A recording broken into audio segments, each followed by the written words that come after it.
1절에 보면은 여호와께서 다윗을 모든 원수의 손과 사울의 손에서 구원하신 그날에 다윗이 이 노래의 말씀으로 여호와께 아뢰어 이르되 그랬습니다. 여기 똑같은 표현이 시편 18편 그 표제어에 똑같은 말이 적혀 있습니다. 똑같은 말이. 예. 다윗은 왕을 지낸 사람이지만 순탄한 인생을 산 사람이 아닙니다.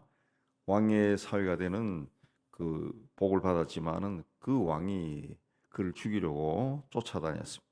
블레셋 군대도 항상 그를 노리고 죽이려고 했습니다. 심지어는 아들 압살롬이 반란을 일으켜 그를 죽이고 왕이 되려고 했습니다. 그때마다 그는 피난처를 찾아 이곳저곳 도망다니고 숨는 그런 인생을 살았습니다.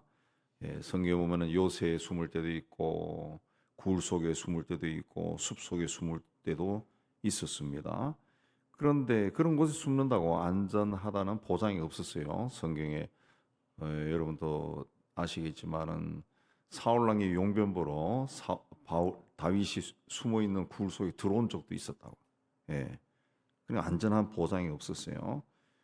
그래서 다윗이 그때마다 고백한 것이 뭐냐? 시편 18편 1절에 나의 힘이 되신 여호와여 내가 주를 사랑하나이다.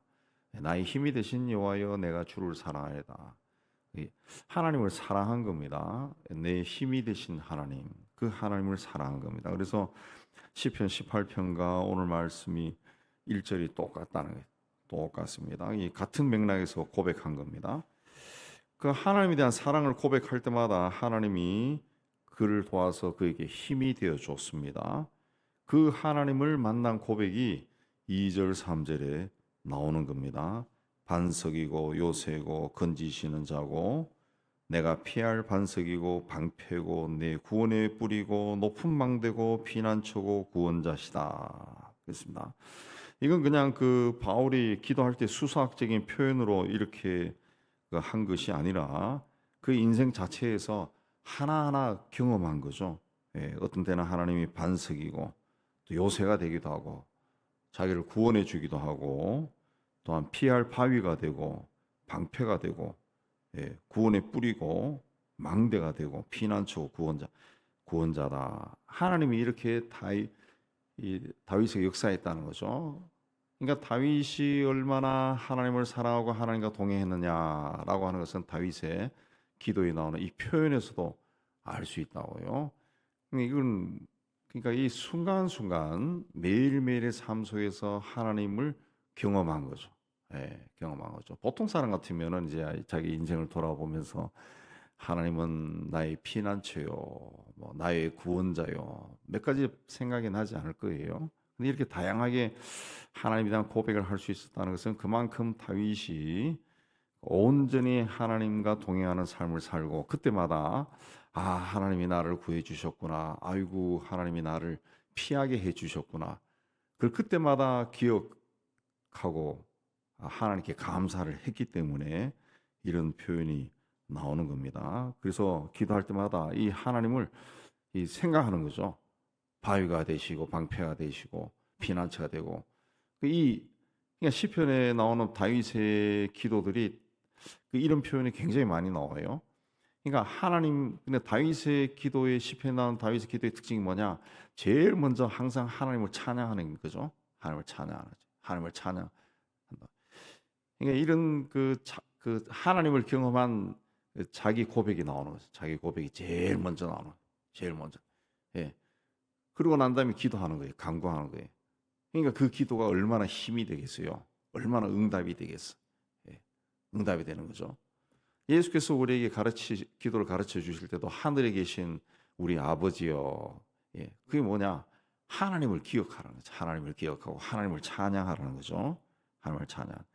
근데 우리는 주여 그러면은 왔다 갔다 하면서 오늘 또 이걸 주시고 저걸 주시고 막 그 요구만 자꾸 하는데 그 성경에 나오는 그 기도의 패턴은 항상 하나님이 어떤 분인가 고백하라는 겁니다. 고백.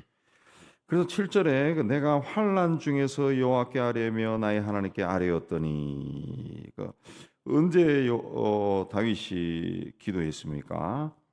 환난 중에 5절에서부터 이제 구체적으로 보면은 예, 사망의 물결이 나를 애우고 이 죽음의 물결이 자기를 애워쌌다는 거죠.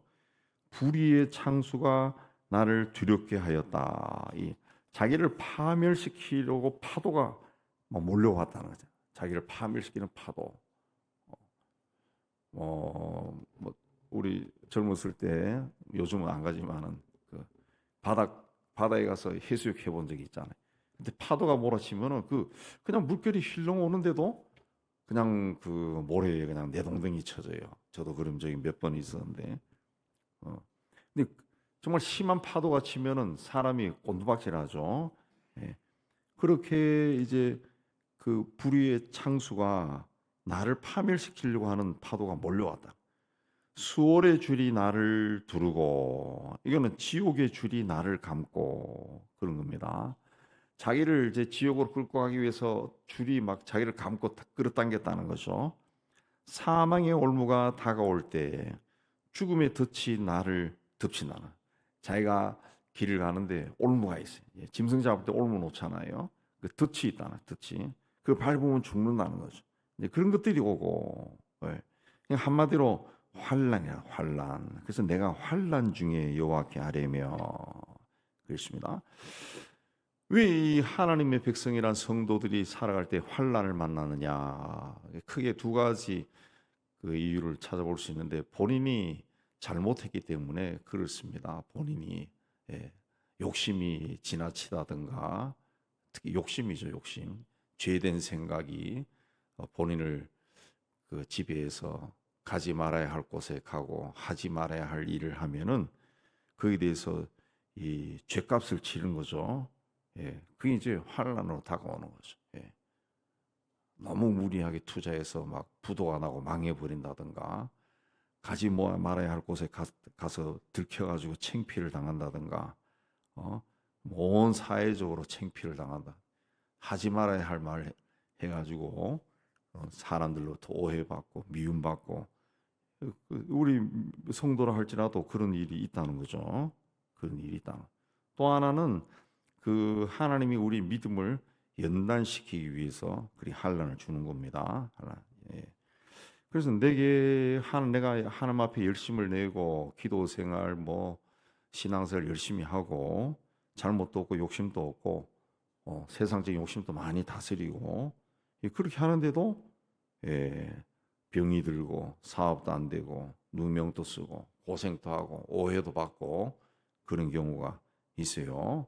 그때는 이제 하나님이 우리를 연단시키는 겁니다. 연단시키는 거예요. 내가 그 신앙생활도 열심히 안 하고 내가 잘못도 하고 막 괴롭고 그 힘든 일, 실수도 하고 이렇게 했을 때 하나님이 우리를 연단시키지는 않습니다. 예. 왜? 그 연약해졌을 때 그 환난을 줘서 연단을 시킨다. 그건 자기가 잘못해서 환난 받는 거고 그때는 회개하고 돌아와야 돼요. 그건 연약해졌을 때 자기가 잘못해서 어떤 그 실수하거나 이런 게 해서 이제 뭐 좀 환난을 당한다. 예. 그럴 때는 그 하나님 연단시키는 게 아니에요. 예. 그런 경우에 연단시키면은 그 사람 완전히 무너져 버립니다. 완전히 무너져 버려요. 여러분이 운동할 때도 처음에는 그 남자 같은 경우는 이제 아령 가장 약한 걸 든다고. 그다음에 이제 점점점 이제 시간이 흘러가면서 세월이 흘러가면서 무거운 거 들고 덤벨도 들고 역기도 들고 그렇게 하는 거지. 처음부터 역기 들게 하진 않는다. 처음부터 역기 들다가 허리 부러져요. 허리 부러져. 예. 그 마라톤 하고 이제 조깅하고 할 때 처음에는 솔솔 뛰면서 한 100m 뛰고 200m 뛰고 500m 뛰고 그렇게 하다가 이제 나중에 10km, 20km 이렇게 뛰는 거지. 처음부터 10km 뛰고 뭐 10km는 부담이 되면 한 5km 뛰고 이렇게 못 한다고요. 그 하다가 병 난다고요. 병 난다. 예. 그러니까 우리가 하나님 앞에 열심을 낼 때도 환란이 올 수 있다. 예. 나는 전혀 잘못 안 했는데 오해를 받을 수가 있다. 오해도 받고 굉장히 막 가슴이 답답하고 괴로울 때도 있다고요. 예. 그런 경우가 훨씬 많습니다. 우리 신앙생활 할 때는 내가 열심을 냈는데 어떤 환란이 올 때가 훨씬 많습니다. 그럴 때는 하나님이 나에게 이 큰 은혜를 주시려고 하는가 보다, 내 신앙을 업그레이드 시키려고 하는가 보다 긍정적으로 생각하고 감사하면서 이겨야 됩니다. 성경에 보면은 믿음의 조상들이 대부분이 그런 환난을 겪습니다. 그런 환난. 예. 히스기야도 욥도 다윗도 그런 환난을 겪고, 아브라함도 모세도 그런 환난을 또 겪었어요. 예. 인생을 가면서 힘들고 어렵고 슬프고 괴로운 일을 당하지 않는 사람은 아무도 없습니다. 그래서 주님은 세상에서 너희가 환난을 당하나 담대하라, 내가 세상을 이겼다 그랬습니다. 기도 시간은 언제나 상관이 없습니다. 새벽도 좋고 깊은 밤중도 좋고 한낮도 괜찮습니다. 중요한 것은 습관적으로 기도하라. 여러분이 새벽에 올라와서 기도하는 것도 이게 습관입니다. 습관. 사도행전 3장에 보면은 베드로와 요한이 제9시 기도 시간에 성전에 올라가다가 나면서부터 걷지 못하는 사람 만나서 은과금은 내게 없지만 내게 있는 이것을 너에게 주노니 예수 그리스도 이름으로 걸어라. 그래서 처음으로 치유한 이적이 나타나요. 예수께서도 습관을 따라 감난산에 올라가셔서 기도하셨다 그랬습니다. 네, 기도도 이제 습관에 대한, 다윗이 아까 말씀드린 것처럼 하나님에 대한 다양한 표현이 많은 이유는 그가 항상 기도했기 때문에 그렇습니다. 네, 항상 기도했기 때문에. 기도하면서 생각하니까 오늘은 하나님이 요새였구나. 오늘은 피난처였구나. 자꾸 하나님이 생각나는 거죠. 그게 그의 평생에 새겨져서 그 시편에 그런 표현들이 많이 나오는 겁니다. 성경에 쉬지 말고 기도하라. 데살로니가전서에 바울은 그렇게 이야기했고, 예수님은 항상 기도하라 그랬습니다. 새해는 항상 쉬지 말고 기도하고, 여러분의 그 신앙생활에서도 하나님이 정말 방패요, 피난처요, 요새요, 바위요, 이렇게 다양한 그 하나님을 경험해서, 하나님의 역사를 경험해서 여러분의 그 하나님에 대한 고백도 늘어나기를 주의 이름으로 축복합니다. 7절에 보면은 그가 그의 성전에서 내 소리를 들으셨다. 다윗이 성전에서 기도할 때 하나님이 들으셨다는 거죠. 물론 우리는 어느 곳에서나 기도할 수 있습니다. 모세는 갈렙산 시내산에서 기도하고 갈렙산에서 기도했고, 엘리야는 로뎀나무 아래에서 기도했고, 다니엘은 사자굴에서 기도했고, 요나는 물고기 뱃속에서, 예수님은 감난산에서 기도했습니다. 심지어 예수님과 함께 옆에 십자가에 달렸던 강도는 십자가 위에서 주여 나곤 이를 때 나를 기억하소서 기도했습니다. 스데반은 돌에 맞아 죽어가면서 기도했고, 바울은 옥중에서 기도했습니다. 기도는 어느 곳에서나 할 수 있습니다. 어떤 상황 속에서도 할 수 있습니다. 그 자리에서 하나님을 찾는 겁니다. 오늘날로 이해하면 가정에서도 할 수 있고, 직장에서도 할 수 있고, 학교에서도 할 수 있고, 밭에서 일하면서 할 수 있고, 공장에서도 할 수 있다. 근데 오늘 말씀에서 다윗은 성전에서 기도했다. 또 성전에서 기도한 사람도 성경에 많이 나와요. 사무엘의 어머니 한나도 성전에서 기도했고, 솔로몬도 성전에서 기도하고, 히스기야도 성전에서 기도하고, 세일이도 성전에 올라와서 하나님 나를 불쌍히 여겨주세요. 내가 죄인입니다. 그렇게 기도해서 의롭다함을 받았습니다. 다윗은 성전에서 기도했습니다. 성전은 기도의 고향이고, 성전은 기도하기에 가장 좋은 장소입니다. 장소.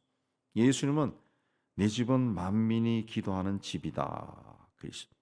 예수님 시대 사람들도 반드시 성전에 올라가서 기도했다. 그랬습니다. 성전 거룩한 장소죠. 거룩한 장소. 그 예배당이라고 하는 것이 예배당을 성전 그렇게 부르는 이유는 예배당에서 행하는 일들이 거룩한 일이기 때문에 그렇습니다. 하나님을 예배하고 찬양하고 기도하고 그 거룩한 일들만 일어나요.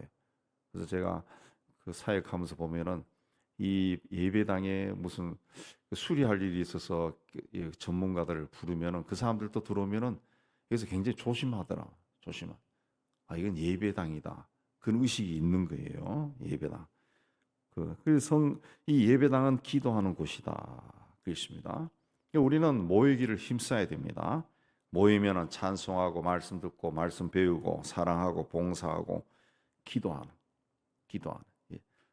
성전에서 기도하시기 바랍니다. 아까 쭉 말씀드렸지만은 모세나 엘리야나 그런 시대에는 성전이 없었어요. 없었어요. 그러나 이제 요즘은 이 온 세상에 이 거룩한 곳이 많습니다. 예.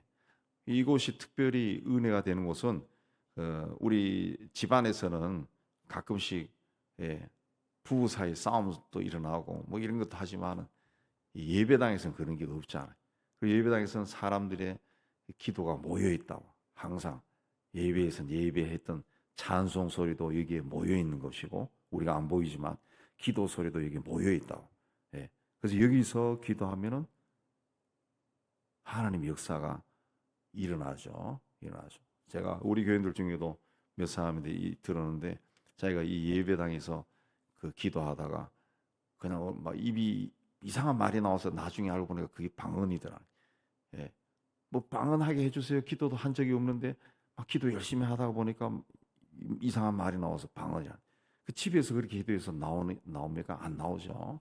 안 나옵니다. 집에서 아무리 잘 안 된다. 예. 여기서 하니까 나오다. 제가 청년 시절에 그 대학생 시절에 방언받기 위해서 제가 그때 수유리 살아서 영락기도에 올라가서 3개월 기도했나 안 나오더라고. 안 나오다. 산에 가서 막 소리 지르는데 안 나와. 근데 그 채플에 가서 예배당에 가서 기도하다가 예, 바람 쐬러 계단에 나와서 친구들하고 야 우리 기도하자. 성전 계단에서 기도하다가 방언이 나와. 방언이 나와. 예. 그러니까 성전이 사람들 성도들의 기도가 모여 있는 곳이니까 하나님의 역사가 일어나요. 예수님은 너는 기도할 때 골방에 들어가 문을 닫고 은밀한 중에 계신 내 아버지께 기도하라. 골방에 들어가 기도하라. 이 골방이라는 그 원어의 뜻은 창고, 밀실 그런 뜻도 있는데 안방이라는 뜻도 있어요. 침실이라는 뜻도 있습니다. 그러니까 골방이라는 것이 무조건 창고가 아니고 비밀한 장소가 아니라 안방과 침실도 골방이에요. 골방. 거기 들어가 문을 닫고 기도하라. 문을 닫고 혼자 하나님을 깊이 생각하며 기도하라. 그랬습니다. 그 누구인데 기도하라 그랬습니까? 내 아버지께 기도하라. 내 아버지께 기도하라. 아버지가 어떤 분입니까? 아주 친밀한 분이죠. 친밀한 분입니다. 예, 친밀한 분. 세상에서 직장에서 뭐 우리 사장님, 회장님 그러면은 막 좀 재벌 기업 다니는 사람들은 좀 두려움의 대상일 거예요. 대상일 거예요. 뭐 국가로 향하는 왕, 대통령, 수상 그러면은 좀 가까이가 좀 힘든 그런 사람. 그러나 그들의 자식들은 아빠 하면서 그냥 막 드나든다. 예. 아버지께 기도하라. 아주 친밀한 마음으로 아버지 하나님 앞에 나가서 예, 문을 닫고 문을 닫고 그분하고만 깊이 대화를 하라는 거죠.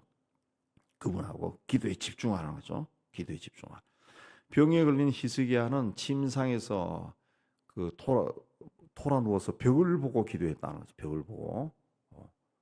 바깥을 보면 신하들도 있고 했겠죠. 그냥 벽을 향해서 그냥 하나님만 생각하고 기도했다는 거예요. 그래서 죽을 병에서 나와서 생명을 15년이나 연장받았습니다.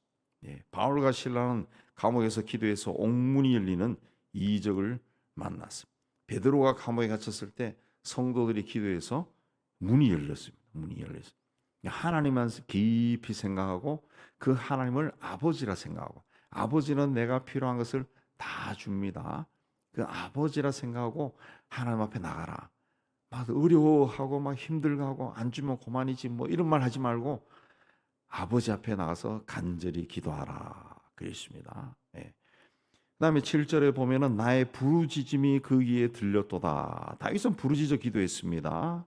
물론 우리가 묵상 기도할 수 있습니다. 낮은 음성으로 조용히 조곤조곤하게 기도할 수 있습니다. 옛날에 우리 그 청년 시절에 기도원에 가니까 우리 인소란 간사님이 가서 사람들이 소리를 꽥 옛날에 소리 지르면서 기도 많이 했죠. 기도하니까 막 시끄러워 죽겠다 막 그렇게 하는 말이 그 몇십 년 지나도 아직 제 기억에 남아 있어요. 그분은 목소리 자체가 소리를 못 내더라고 소리를. 예. 그래서 막 뭘 저렇게 기도하냐 하나님이 귀가 멀었냐. 예. 그런 말을 하는 분도 있는데, 경우에 따라서는 소리를 질러서 기도해야 됩니다. 존 나스가 스코틀랜드를 주소요, 그렇지 않으면 나에게 죽음을 주세요 라고 기도할 때 조곤조곤하게 기도하지 않았습니다. 조지 뮬러는 5만 번의 기도 응답을 받았다 하는데 항상 부르짖어 기도했다 그랬습니다. 베드로가 그 물리로 예수님이 오시는 걸 보고 주님이면 나로 하여금 오라 하소서 해서 오라, 그러니까 물리로 걸어가다가 그 파도 치는 것을 보고 물결을 바라보고 두려워하다가 바다에 빠져버렸습니다. 그때 베드로가 뭐라 했습니까? 주여 살려주세요 그랬죠. 주여 살려주세요, 안 그랬다고요. 소리 질렀. 소경 바디메오도 다윗의 자손 예수여 나를 불쌍히 여겨주세요 부르짖었습니다. 귀신 들린 딸을 가진 그 가난한 여자도 주여 내 딸이 귀신 들렸습니다 고쳐주세요 부르짖었습니다. 그 부르짖었던 사람들이 다 죄 사함 받고 또 병 고침 받고 귀신에게서 풀려나고 구원받았다는 거죠. 부르짖는 기도, 이거는 우리로 의하면은 코너에 몰렸을 때는 부르짖어 기도해야죠. 예. 자, 그러면 어떻게 부르짖어야 되느냐? 7절에 나의 부르짖음이 그 귀에 들렸도다. 하나님의 귀에 들릴 때까지 부르짖으라는 거죠. 하나님 귀에 들리다. 내가 부르짖는 소리가 하나님 귀에 들렸다. 물론 하나님은 지금 여기 계십니다. 근데 내가 부르짖는 기도가 하나님께 들렸다라는 마음이 들 때까지 부르짖으라는 거지. 내 문제가 정말 내가 기도하는 것이 하나님이 들으셨구나, 그런 확신이 들 때까지 부르짖으라는 거죠. 부르짖으라는 겁니다. 목소리 큰 사람이 이긴다는 우리 말 있듯이 성경에도 기도 소리 큰 사람, 찬송 소리 큰 사람, 아멘 소리 큰 사람이 믿음이 점점 커집니다. 승리하는 삶을 살아요. 그래서 하나님의 예레미야를 통해서 너는 내게 부르짖으라. 이 부르짖으라라고 하는 말 히브리어 카라인데 이거는 절규한다는 거예요. 절규. 절규. 굶주린 사자가 먹이를 찾아다닐 때 막 가랑가랑하고 다닙니다. 죽을 병에 걸렸던 히스기야가 기도할 때 힘이 다 빠져가지고 그렇게 했겠어요. 그냥 막 죽을 힘을 다해서 절규하듯이 기도했을 겁니다. 하나님 내 생명을 연장시켜 주세요. 나를 살려주세요. 내가 그러면 하나님 일을 하겠습니다. 열심히 기도했습니다. 예수께서 십자가에 달려 운명하실 때 일일이 남아 사박다니 나의 하나님 나의 하나님 어찌하여 나를 버리시나이까. 그 기도가 절규입니다. 절규의 FM. 절규한 기도예요. 절규한 기도. 부르짖는 기도는 그런 기도. 부르짖는 기도는 그런 기도. 정말 내가 코너에 몰렸을 때, 정말 기도하지 않고서는 내가 도저히 일어날 수 없구나. 사람을 찾아다니고 뭘 동원해도 이 문제가 해결이 안 돼요. 세상의 사건 문제들 보면은 돈이나 권력으로도 해결되지 않는 것들이 있어요. 그때는 하나님 앞에 나가 부르짖어야죠. 가라, 절규해야 돼. 절규해야 돼. 근데 왜 부르짖지 못합니까? 부르짖어 본 경험이 없어서 그렇죠. 부르짖어서 응답받은 경험들. 또 내가 부르짖었을 때 응답이 될까? 그런 확신이 없어요. 확신이 없으니까 부르짖지를 못하는 겁니다. 예수님이 말씀했습니다. 기도할 때 무엇이든지 믿고 구하는 것은 다 받으리라. 그래서 믿음을 가져야 코너에 몰렸을 때도 믿음이 있어야 부르짖어 기도할 수 있지. 그렇지 않으면 코너에 몰렸을 때 뭐 합니까? 예수 믿는 사람 또 절망해 버리죠. 포기해 버립니다. 그리고 기껏 한다는 말이 하나님의 뜻이면 뭐 어쩔 수 없지 뭐. 하나님의 뜻이면 어쩔 수 없지. 그건 그 무슬림들이 늘 하는 이야기, 인샬라, 알라의 뜻이면은, 그런 거는 똑같은 거죠. 하나님은 알라와 다른 거죠. 우리는 분명히 기도해서 받을 수 있습니다. 무엇이든지 믿고 구하는 것은 다 받으리라 그랬습니다. 소경이 눈을 뜨고 안전뱅이가 일어나고 귀신 들린 자에게서 귀신이 쫓겨나요. 초자연적인 역사가 일어난다는 거죠. 그런 역사가 일어났던 사람들은 성경에서 하나같이 믿음으로 구한 사람이다. 그렇습니다. 믿음으로 구했다는 거죠. 믿음의 기도는 병든 자를 구원하리니 주께서 저를 일으키리라. 야고보는 이야기했습니다. 구하라 그러면 너에게 주실 것이요. 주님이 말씀하셨습니다. 믿음으로 주님 앞에 나가 부르짖으라는 거죠. 코너에 몰렸을 때. 정말 주님이 십자가의 상에서 마지막으로 운명할 때 그만 하나님 자기를 떠나간 하나님을 바라보고 절규했듯이 그런 절절한 마음으로 부르짖어 기도할 때 하나님께서 들어주신다. 그랬습니다. 다윗은 나의 왕 나의 하나님이여 내가 부르짖는 소리를 들으소서 내가 주께 기도하나이다. 시편 5편 2절에 또 28편 1절에도 여호와여 내가 주께 부르짖으오니 나의 반석이여 내게 귀를 막지 마소서. 그랬습니다. 오늘 말씀에도 나의 부르짖음을 들으소서 나의 부르짖음이 그 귀에 들렸도다. 그랬습니다. 어제 하나님만 믿고 다윗처럼 하나님 앞에 정말 간절한 마음으로 부르짖어서 부르짖는다는 거 조금 첨부하면은 이 간절한 마음으로 기도하세요. 그렇게 이제 하는데 우리 많은 경우에는 이 간절한 마음으로만 그치는 경우가 되게 많아요. 하나님에 대해서 간절한 마음으로 생각하는 것이 그거는 그게 기도로 나와야 된다는 기도해야 돼. 기도는 표현이에요. 아까 나오죠. 아까 내 아버지께 기도하라. 골방에 들어가서 아버지와 내가 단독자로 만나가지고 간절한 마음으로 나의 모든 것을 하시고 내가 무엇을 말하면 다 들어주시는 아버지께 간절한 마음으로 기도하라는 거죠. 부르짖으라 그랬습니다. 올 새해에는 여러분이 어떤 일을 만나더라도 서로 인생의 위기 상황 속에 처하더라도 코너에 몰린다 할지라도 하나님은 우리의 모든 것을 다 알고 계시고 다 보고 계시고 그걸 풀어줄 수 있는 유일한 전능하신 하나님. 그 하나님 앞에 간절한 마음으로 나가서 때로는 부르짖어서 문제를 해결하고 그래야 여러분의 삶에서도 하나님을 나의 방패요 나의 피난처요 나의 반석이요 나의 구원의 뿌리요 라고 고백하는 귀한 역사가 일어나기를 주의 이름으로 축복합니다.